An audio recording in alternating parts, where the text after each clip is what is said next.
저는 실제 시민운동만 30년 해온 사람입니다.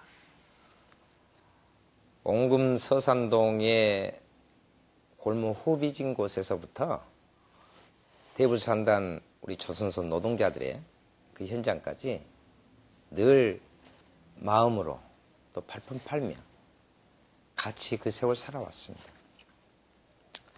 그래서 저는 현장 정치와 그에 기반한 실력을 자랑으로 당당하게 이야기합니다. 이번에 제가 국회의원 후보로 나선 것은 이건 아니다.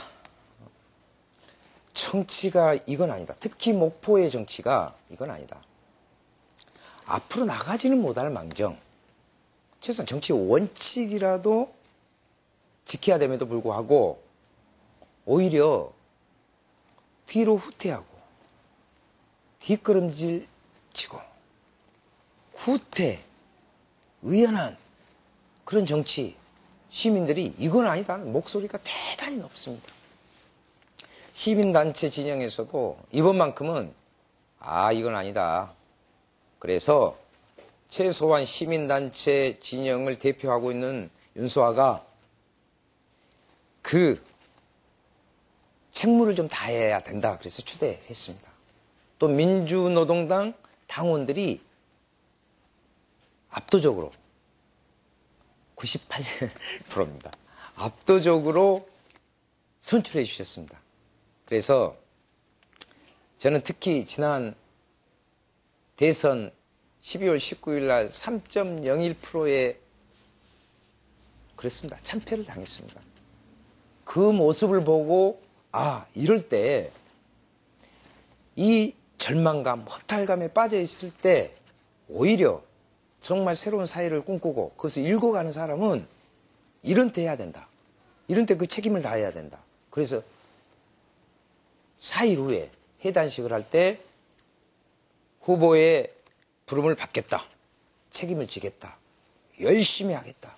라는 결정을 하게 됐습니다. 그래서 목포에 이제 새로운 정치의 구도, 구태 정치에 대한 파열구를 분명히 내고 그로 인해서 시민들에게 정치의 희망을, 새로운 대안을 심어줘야겠다. 이렇게 해서 출마하게 됐습니다. 저도 이제 제 블로그에 올라있는 그 글을 봤습니다. 도로민주당. 지금 통합민주당이나 나머지 거기서 뛰쳐나온 후보들에게는 대단히 죄송한 말씀인데요. 왜 그런 표현이 나왔을까? 도로민주당. 정당으로서 또 거기에 속했던 정치인으로서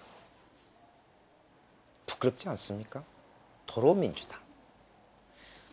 그것은 곧 우리 목포의 정치의 현실, 지금 총선 구도 속에서 나타나는 부분들을 명확히 표현하는 거예요. 한편으로 비아냥이죠. 안타까움, 허탈감, 또 한편으로는 분노까지 거기에 응축되어 나타난 단어가 아닌가. 이것이 지금 목포의 정치를 나타내고 있다. 이렇게 생각합니다. 정당 민주주의 이런 원리도 기본적으로 없습니다. 지금. 어떻게 해서 경선인지 공천인지도 모르고 공천 신청했다가 안 되면 심사에서 제외되니까 무소속으로 나온다? 뭘로 나온다? 온갖 미사여구를 붙여서 그 근저에는 목포의 정치 현실이 구태 정치 현실이 녹아 있는데요. 그것은 핵심은 그겁니다. 시민은 안중에도 없다는 것입니다. 시민이 이걸 어떻게 볼까? 시민에게 어떻게 평가받을까? 이 시민이 받아들일 수 있는 문제가 이런 게 아니라 자기들만의 게임 룰, 자기들만의 정치적 이해관계 다 필요 없습니다. 그것만이 존재할 뿐입니다. 이것은 대단히 목포 시민에게는 모욕적인 행위입니다. 저는 그렇게 단호히 말씀드리고 싶습니다. 그래서 지금 총선 구도에서 이렇게 이루어지고 있는 것은 아까도 말씀드렸지만 오히려 구태 정치의 하나의 상징이 되어버렸습니다. 전국에서.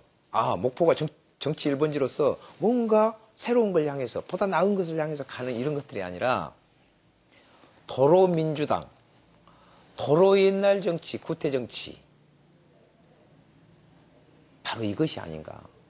여기에 명확한 판단과 냉철한 대응, 심판이 있어야 된다. 저는 이렇게 생각합니다. 18대 총선은 지금 17대 대선에 이어서 바로 진행되는 겁니다. 그러니까 대선 자체의 대선 국면이 곧 총선을 예비하고 있는 것이었다고 해도 과언이 아니었습니다. 이것은 무엇을 이야기하냐면 대선 이후로요, 이명박 정부가 탄생했습니다. 벌써 그 본모습이 적나라하게 드러나고 있습니다. 오직 했으면 강부자니, 강금실이니, 또 뭐 있죠? 고소영이니. 국민들이 우스갯소리로 던진 거기에는 비탄이 담겨 있습니다. 기가 막힌 이야기입니다. 1%만을 위한 나라를 만들겠다는 것을 노골적으로 표현하고 있습니다. 인수위 시절 이야기가 아닙니다. 지금 현재 오늘까지의 이명박 정권의 모습입니다. 이걸 누가 만들었습니까? 누가 제공했습니까? 이명박 정권의 그런 세력들이 만들기는 하지만, 만들었지만 그 동기부여, 그들의 명분을 주는 것을 흔히 말해서 노무현 정부, 저는 죄송한 말씀인데 사이비 개혁 진영의 그간의 정치적 무력, 무능, 이 부분에 정체성이 없는 정치, 이 부분에서 기인했다고 봅니다. 그래서 18대 총선은 새로운, 저는 단언코 통합민주당이 그대로 가리라고 보지 않습니다. 새로운 정치판이 짜지는 하나의 전환점이 될 것이다. 특히 대선 때 민주노동당이 패배했는데 총선은 그렇지 않습니다. 국민들은 현명합니다. 시민들은 정확히 보고 있습니다. 그래서 진보를, 보다 나은 진보를 향한 새로운 정치 세력이 어떻게 자기 자리매김을 하느냐, 그리고 구태, 사이비 개혁 진영에 대해서 명확한 판단, 이 부분에 중요한 의미가 있다고 봅니다. 18대 총선은 이제 아주 저는 불분명한 요소도 많이 있다고 보지만, 그간의 기존의 흔히 뭐 양당 구조, 뭐 정체성이 없는 부분들을 뒤흔드는, 그래서 과도기적 성격도 분명히 그런 결과로서 나올 수밖에 없는 그런 총선이 될 것이다. 이 속에서 진정한 정치적 지향과 전망을 내올 수 있는 그런 진보 진영의 노력, 그리고 그래도 국민의 호응, 이 부분이 같이 맞물려 지나갈 것이다. 저는 그렇게 생각합니다. 그 전에 대선에서 민주노동당 권영길 후보가 이 앞전 대선 말고요, 나섰던 건 사실입니다. 그런데 노무현 대통령을 당선시켰습니다. 그것은 노무현 대통령 후보의 개인적인 정치적 역량에 국민의 마음이 다가선 건 아니었습니다. 무엇이었냐면, 한 단계 더 정치 부분에 있어서 보다 진보의 부분들, 물론 그들에게 진보를 기대할 수는 없었겠죠. 최소한 개혁이라도 제대로 해라 하는 그런 요구와 바람이 있었습니다. 그런데 노무현 정부는, 그리고 또 거기에 같이 했던 정치 진영은, 정치 세력은 그 국민의 기대를 철저히 저버렸습니다. 흔히 보수 세력이 조선, 중앙, 동아일보로 와 있는 뭐 언론까지 포함해서 이 세력들이 이야기하는 좌파 정권이 말이 안 되는 소리입니다. 저는 더 좌로 갔어야 돼요. 그런데 정체성이 없었습니다. 국민의 요구는 그래 했는데 재벌 눈치 보기에 급급했고, 신자유주의 부분들에 있어서 미국의 부분들, 한미 FTA 그대로 하는 거 보십시오. 그들이 노동자, 농민 한중에도 없었습니다. 그야말로 그때 기득권 세력과 타협하고 오히려 그쪽으로 회귀하거나 도와주는 거기에 국민들은 오히려 그럴 바에야 경제 뭐 담론을 이야기하고 뭐 대한민국 하도 어렵게 사니까 그래서 이명박 그거라도 차라리 이명박 대통령 돼야 될 사람입니까? 그런데도 국민이 그쪽으로 가는 것은 앞전에 노무현 정부가 그 개혁 세력이 386이라고 일컬어지는 개인적인 정치적 이해관계를 갖고 있던 그 세력이 실력이 그 정도밖에 안 됐습니다. 정체성이 없어요. 철학의 부재입니다. 저는 그 부분에 대해서 명확한 판단과 심판이 있었다. 이제 그것을 극복하는 것은 우리 민주동당을 중심으로 해서 진보 진영 그리고 진정한 개혁을 지향하는 많은 세력이 함께하는 것이다. 이렇게 생각합니다. 중요한 질문인데요. 1차적인 냉정한 평가는 있어야겠지요. 평가 없이 어떻게 앞으로 제대로 나갈 계획과 전망, 실천 방안 이런 것들을 마련하겠습니까? 평가 있어야 됩니다. 저는 우선 성과는 그렇습니다.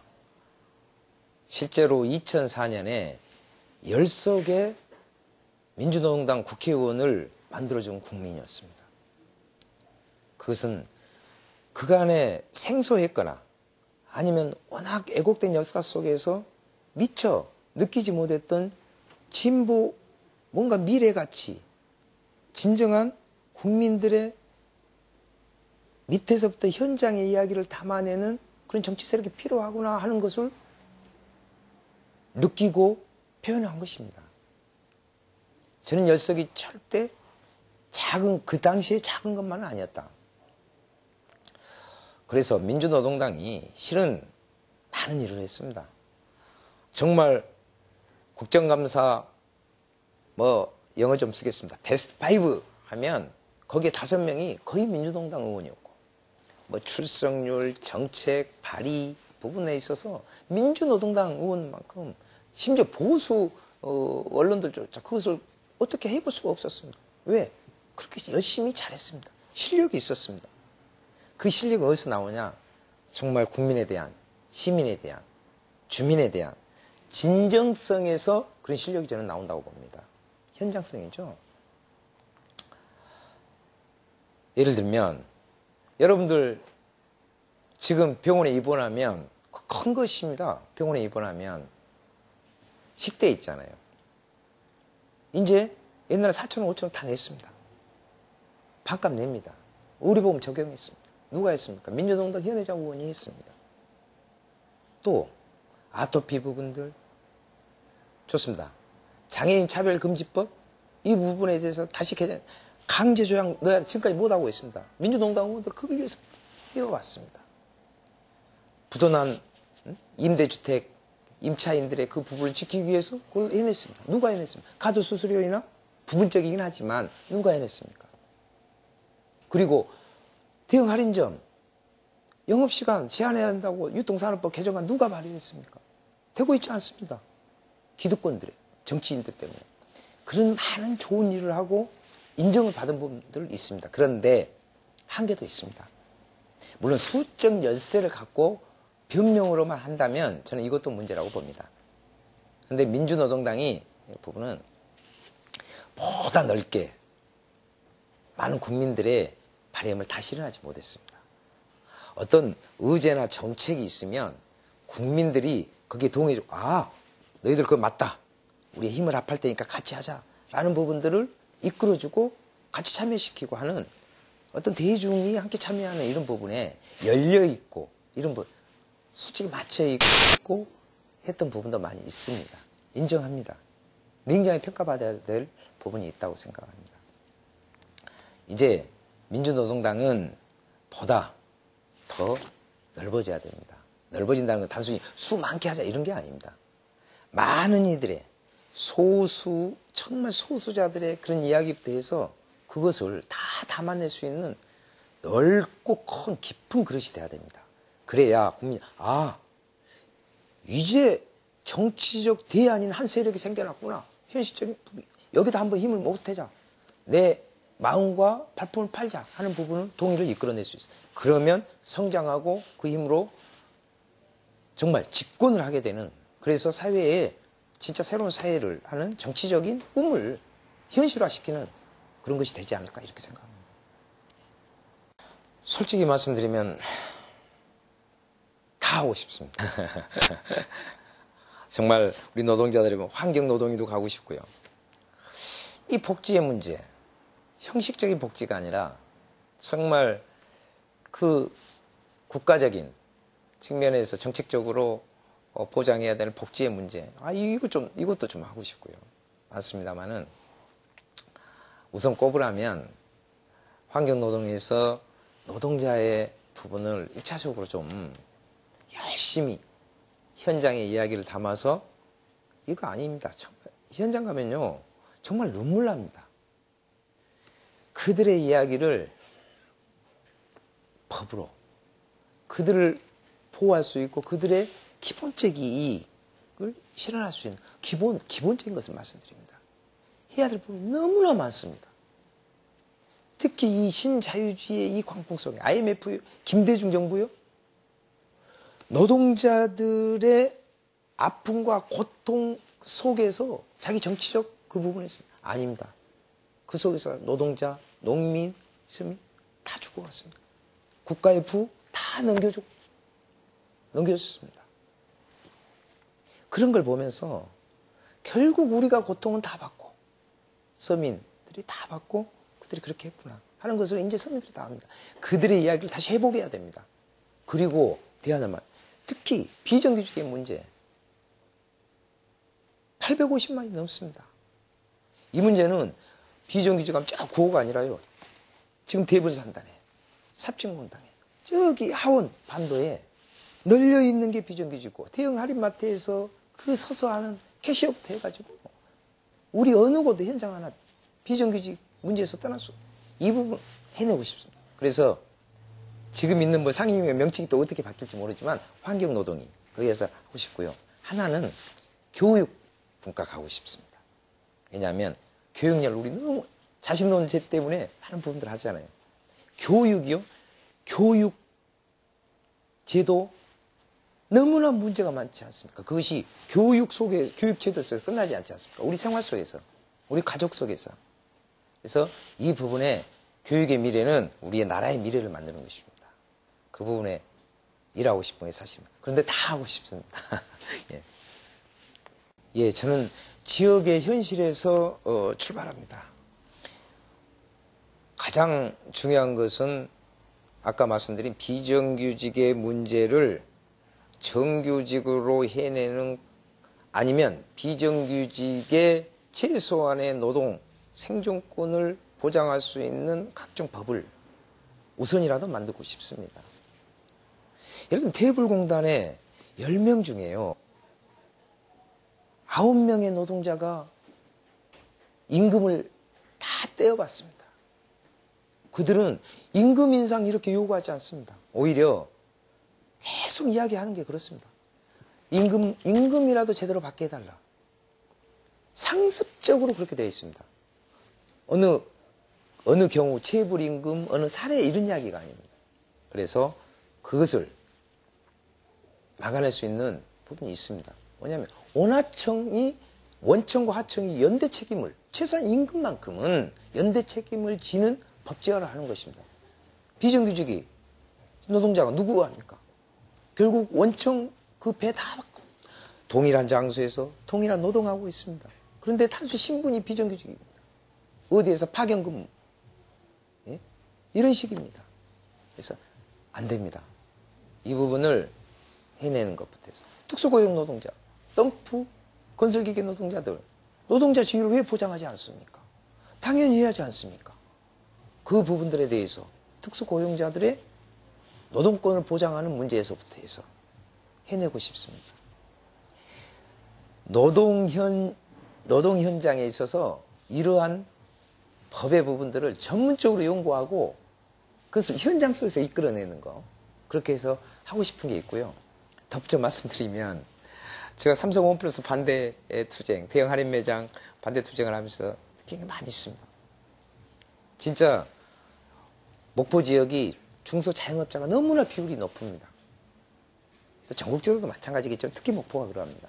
여기에서 중소상인들의 생존을 보장하고 또 그 전망을 내올 수 있는 그 법을 만들어야 됩니다.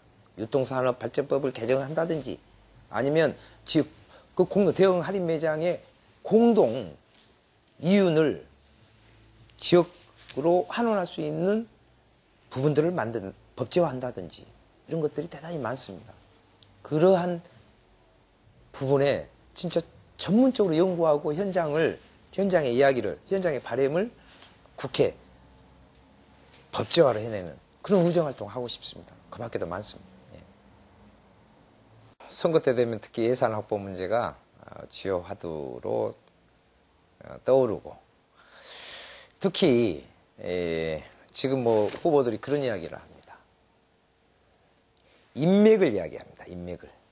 나는 중앙에서 정치를 했고 그랬기 때문에 내 인맥을 활용하면 큰 예산 많이 따오겠다고 이야기합니다. 바꿔서 생각합시다. 234개의 자치단체에서 자치단체 장이 됐던 국회의원이 됐던 다른 사람 손 놓고 있습니까? 인맥으로 아름으로 예산을 따온다는 것은 70년대 80년대 방식입니다. 그것은 독재 정권 하나 아니면 그것을 인정했을 때만이 가능합니다. 이거 벗어나야 됩니다. 예산은 진짜 실력으로 확보해야 됩니다. 무슨 이야기냐면 중앙정부가 이 주민들의 이익을 위해서 이러한 주민들의 뜻을 모으고 그러한 정책을 내왔는데 예산을 거부할 수 없게 만들어야 됩니다. 정부 당국이나 같은 입법기관에 있는 다른 국회의원들이 이런 거였어요? 하면서 할 수 있는 그런 실력 있는 정책을 만들어내고 예산의 타당성을 확보하는 것입니다.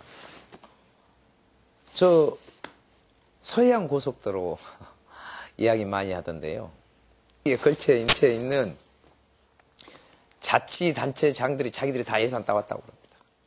또 누구는 몇 조 국비를 다 해왔다고 이럽니다. 거의 도지사가 또 그 거쳐간 도지사가 다 자기 했다고. 심지어 그 옆을 지나간 도의원이나 시, 군 의원도 자기가 그 예산 다 따왔다. 이거 아닙니다.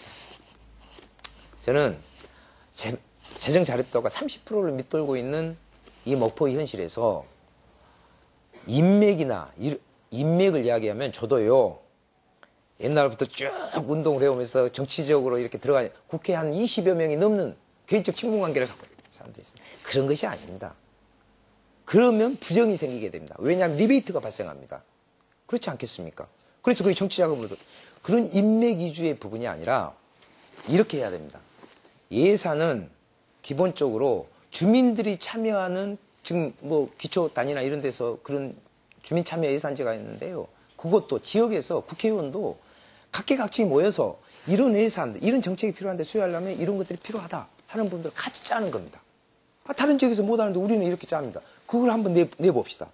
그러면 목포에서는 윤소아 국회의원이 그러한 참여를 해서 각기 다 수반해서 꼼꼼히 해갖고 이렇게 이것은 명분과 내용에서 거부할 수가 없는, 중앙정부가 거부할 수 없는, 오히려 이거 모범으로 이렇게 해낼 수 있는 이런 부분을 만들어내야 됩니다. 그런 측면에서는 오히려 예산을 그래야 그 예산이 정확히 시민들한테 옵니다. 중간에 새지 않습니다. 저는 필요한 예산 그 부분을 주민들의 요구에서 같이 만들어가고 관철시킬 수 있는 그런 실력과 그런 정책 그리고 주민들에 대한 실질적인 의견을 수렴하는 그런 자세와 철학을 가지고 있다. 이것을 말씀드리고 싶습니다. 예. 반값 등록금 하면 그럼 어떻게 되겠냐. 그런 말씀 하시는 분들도 많습니다. 실은. 그런데 할 수 있습니다. 등록금 1,000만 원 상하탑에서 우골탑이라고 하더니 이제는 인골탑이라고 그럽니다. 뼈가 부서지는 아픔을 겪지 않으면 대학 보낼 수 없습니다. 그런데요, 제가 저희들이 학교 다닐 때하고는 굉장히 달라요. 지금 82.7%가 대학을 지나가고 있습니다. 옛날에 우리 고등학교 가는 거와 똑같습니다. 이것은 대학이 특별한 소수의 부분들이 아니라 전체에 있어서 국가가 책임져야 할 기초적인 공교육 제도와 그 내용으로 되어 있다. 그러면 거기에 대한 국가가 책임성을 가져야 된다. 그래서 반값, 이 부분은 근거 없이 그냥 반값 내리자, 듣기 좋게 이런 게 아닙니다. 그것을 산출하는 부분은 우리가 등록금 인상 상한제 이합철 17대 국회에서 최순영 의원이 발의했습니다. 물가 상승률을 해야 됩니다. 그 다음에 도시근로자의 평균 소득이 어떻게 됐냐, 1개월. 그 수준에서 묶어야 된다. 최소한 교육비가 지금 통계청 발표하면 한 12%를 이야기합니다. 가계 지출의 12, 저는 훨씬 많으라고 보는데 국가의 통계청에서도 그렇게 이야기하고 있습니다. 그러면 좋습니다. 12% 정도 한다면 전체 이런 물가 상승 이렇게 하면 도시 근로자의 최소한 한 달 분의 평균 한 300에 못 미치겠지만 280여만 원 이렇게 되겠죠. 거기에 맞추자. 해내자. 그러면서 인상률을 상한하자. 물가 상승률이 10년 동안 8배 올랐는데 대학 등록금이 28배 올랐습니다. 이게 말이나 되는 소리입니다. 아까 지적하셨는데요. 사립재단에 있어서의 재단 준비금 자체가 1조 4천억을 지금 주고 있습니다. 연세대 같은 경우 800억 원입니다. 그것 갖고 뭐 합니까? 등록금 인상 그렇게 하면서 땅 투기합니다. 흔히 교육 시설을 명분으로 해서 땅 투기하는 데 쓰입니다. 학생들을 위해서 쓰지 않습니다. 이제 국립대도 그렇습니다. 목포 지역에서 이번에 14.7%에서 신입생 등록금이요 17.2%가 올랐습니다. 있을 수 있는 이야기입니까? 근데 현실입니다. 그리고 재학생은 9.5%부터 그 이상으로 이렇게 올랐습니다. 교육비가 얼마나 우리 가슴에 맺히는 줄 압니까? 그래서 우리는 그런 공약을 낸 것이고 이미 그것은 18대 제가 국회에 가면 제1의제로 하겠다는 것이 바로 그것입니다. 대출금리요? 지금 7%입니다. 7%. 2 내지 3%로 내려야 됩니다. 우리 학생들. 그리고 하고 나가고 88만 원 세대 청년 실업으로 고통받고 있습니다. 그것과 아울러서 저는 청년 고용 의무제 하겠다는 것입니다. 그러한 부분에 있어서 이것은 가능한 부분입니다. 그리고 그 재원은 어디서 마련할 것이냐? 많습니다. 우리가 부유세 옛날부터 이야기했는데 1%만을 위한 정부니까 부유세 1% 부분 책임을 져야 됩니다. 그들은. 세금 정확히 걷어내야 됩니다. 그 다음에 국방비. 지금 남북 화해 협력의 시대에 있어서 통일의 시대로 가고 있는 국방비에서 같이 감축해야죠. 그리고 옆으로 새는 돈이 예산에서 얼마나 많습니까? 심지어 50조 원이 샌다고 하고 있습니다. 그 부분들 수렴해야죠. 그리고 GDP의 최소한 대학 교육 재정의 1.1% 이게 OECD 평균입니다. 그런데 우리나라 0.3%입니다. 안 됩니다. 그런데 왜 안 되느냐? 그 좋은 법안 다른 후보들도 그런 제안하면 참 박수 받고 좋을 텐데 왜 안 하느냐? 당연하지 않습니까? 사학재단에 의해서 로비가 들어가고 그들의 이익을 대변하기 때문에 할 수가 없습니다. 뻔하지 않습니까? 그래서 윤소아가 그 부분만큼 명확히 하겠다는 것입니다. 할 수 있습니다. 저는 그렇게 생각합니다. 여러 후보들이 100만 통합도시 건설 공약을 이야기합니다. 그러지 맙시다. 100만 통합도시가 지금 18대 총선에서 마치 바로 앞에 가능한 것처럼 이 지역 주민들의 이성을 마비시키거나 호도시키거나 하는 것은 책임 있는 정치인들의 자세가 아닙니다. 저는 통합을 반대하거나 또 한편으로 이러이러한 찬성하거나 이것을 극단적으로 바라보는 것을 경계해야 한다고 봅니다. 단순히 인구수로도 그렇습니다. 냉정하게. 어떤 모 후보가 스스로 토론에서 이야기하더구만요. 뭐 해남, 진도 이렇게 전부 해서 이쪽 서남권을 다 해서 인구가 한 53만 정도 된다고. 100만 하려면 그래서 그렇게 하고 나머지 50만의 인구를 여기를 발전시켜서 50만의 인구를 외지의 인구를 이쪽으로 유입시킨다. 장밋빛 환상입니다. 그렇지 않습니다. 실제 전라남도 인구가 200만이 그 밑을 빠져 농촌은 그렇게 급속히 해체돼 가고 있고 실제로 경기도를 위한 다시 수도권 규제가 풀리면서 또다시 수도권 집중 현상이 계속 확대되고 있습니다. 앞전에 그 후보는 그런 이야기 했습니다. 쌍용 자동차 유치하겠다. 쌍용 자동차가 중국에 넘어가서 저쪽으로 간지도 모릅니까? 던지면 공약입니까? 저는 통합 문제를 이렇게 봅니다. 행정적 통합, 정치적 통합, 이것은 정치인들의 게임일 뿐이다. 통합, 같이 해서 하는 부분들 좋은 이야기입니다. 물론 80개 단위의 광역 단위로 해내는 정부 소위 말해서 2단계로 축소한다는 이런 행정구조 개편한 부분들의 장단점이 다 있겠지만 그 부분에 대해서 여러 가지 논의가 필요합니다. 그러나 무한반도 통합, 이 일대의 서남권의 통합의 문제는 보다 신중하게 다가서야 됩니다. 무슨 말씀이냐면 무한반도 통합 같은 경우에 좋습니다. 저는 통합해야 한다고 봅니다. 그런데 그 과정에 있어서 무한은요, 뭐 무한시를 만드는 어쩌면 이것도 저는 문제가 있습니다. 무한은 특작물을 중심으로 해서 많은 농민들 그나마 농촌에 나가는 특별 지원이라는 게 있습니다. 실은 일정 정도 국가 차원에서 그럴 수밖에 없는 부분. 이런 최소한의 그 부분마저 잃어버릴까봐 걱정을 많이 하고 있습니다.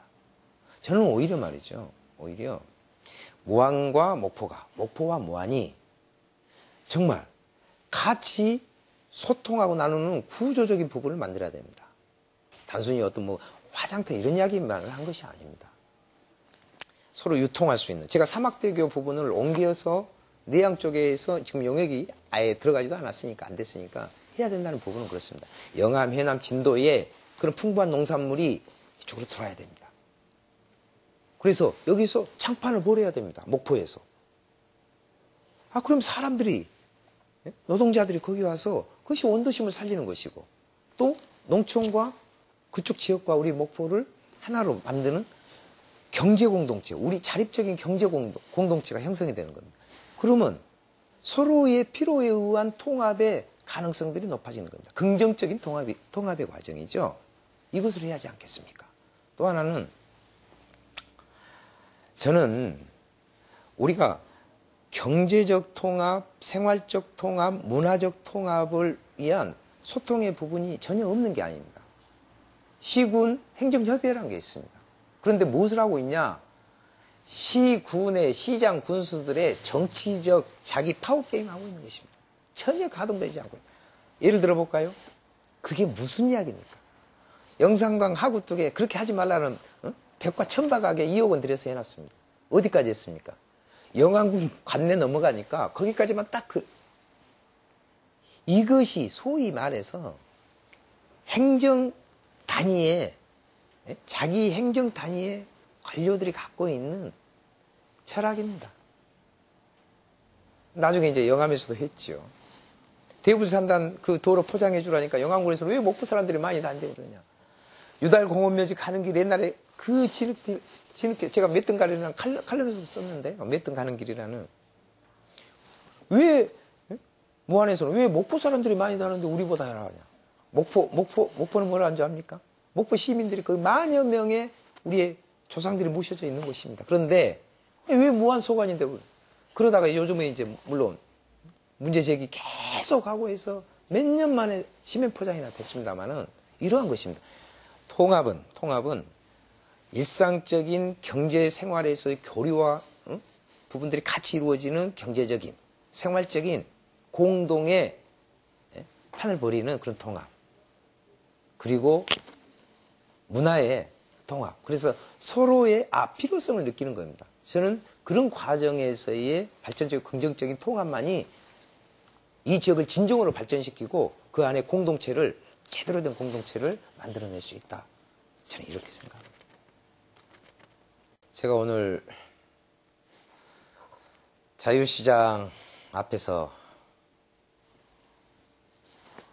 뜻을 밝히는 유세를 하고 왔습니다. 그때 저는 오늘 이런 이야기를 했습니다. 그 상인들과 시민들에게 저는 정책적으로 가야 되고 이러이러한 부분으로 가야 된다는 부분들을 그래서 정책을 공약 발표 기자회견을 다른 후보들 하지 않고 있을 때 해왔습니다. 여성 1,004명의 지지 선언도 이끌어냈습니다. 그런데 저는 정말 안타깝고 화가 나고 이렇게까지 참담하게 와버렸는가 목포의 정치판이. 그래서 이런 이야기를 했습니다. 그분들한테. 엊그제 모 후보의 지원을 나온 이희호 여사를 목포역 광장에 소개하면서 뭐라고 했는지 아십니까? 그 인터넷에 떴어요. 신문 기사로 나왔습니다. 이희호 여사는 목포의 어머니 이희호 여사. 제가 오늘 자유시장 앞에서 연설을 하면서 그 이야기했습니다. 이희호 여사, 예, 좋은 분입니다. 그런데 이희호 여사가 목포의 어머니라고 감히 아무리 정치적 필요성이 그런 식으로 이야기합니까? 있을 수 없는 일은. 목포의 어머니는 이 앞에서 대파 다듬어서 팔고 있고 어물전에서 그 시린 손 마다하지 않고 장사하는 분. 정말 어려운 현장에서 자식들, 가족들 생각하면서 그 험한 살아온 우리의 어머니들이, 목포의 어머니들이 이렇게 많이 계시는데 진정으로 우리 어머니들의 모습인데 어떻게 이희호 여사를 목포의 어머니라고 우리 시민들 앞에서 그런 식으로 할 수 있느냐. 이런 말씀을 드리는 것은 목포 정치판이 그렇게 돼버렸다 이 말이에요. 이건 아닙니다. 목포는 늘 말씀드립니다. 목포는 정치를 번지 이야기입니다. 이제 정치를 번지 아닙니다. 오히려 저기 서울이나 이런 데서요. 목포의 모습 솔직하게 안타깝고 한심하게 보는 경우가 너무나 많습니다. 이번에 윤소아가 18대 총선에서 국회의원 후보로 나선 것은 이러한 정치판을 목포를 부끄럽게 하는 이 정치판을 바꾸지 않으면 목포 주민의 미래는 없다. 진짜 정치 1번지는 없다. 그래서 이 부분에 대한 명확한 시민의 힘을 보여줘야겠다. 제가 목포의 힘 윤소아 이렇게 하고 다닙니다. 제 개인이 목포의 힘이라는 게 아니라 목포의 힘은 시민의 힘입니다. 그것을 실천해 왔고 실천할 수 있는 그것을 국회로 만들어낼 수 있는 지향할 수 있는 사람은 윤소아다. 모든 시민이 국회로 향하고 국회의원의 그런 요구를 가지고 있다라는 것을 말씀드립니다. 제가 제 프랑카드에 시민이 주인이다. 얼마만큼 평범한 이야기입니까? 그런데 그것을 프랑카드에 선거한다고 한 사람이 그렇단 말이죠. 저는 동부시장에서요. 시장 상인들 만나뵈면서 그런 말씀을 드렸습니다. 정치꾼들 시민이 주인이다. 명심해라 이 말씀을 들었습니다. 그래서 다른 거 생각했다가 이것이다. 우리 목포 시민들이 지금 이야기하고자 하는 것은 이번 총선에 바람이 있다면 아니면 이번 총선에 외치고 싶은 아니면 이루고 싶은 것은 바로 이것이다. 시민이 주인이라는 평범하고 원칙적인 진리를 구체적으로 확인하는 이번 총선이 된다. 그 부분에 민주노동당 기호 4번 이 윤소아가 그 시민과 그 시민들의 부분들과 함께 하겠습니다. 그리고 그걸 실현하겠습니다. 그래서 목포 멋지다. 목포 시민들 대단하다. 이것이 대한민국의 정치사의 새로운 계기를 만드는 그런 선거.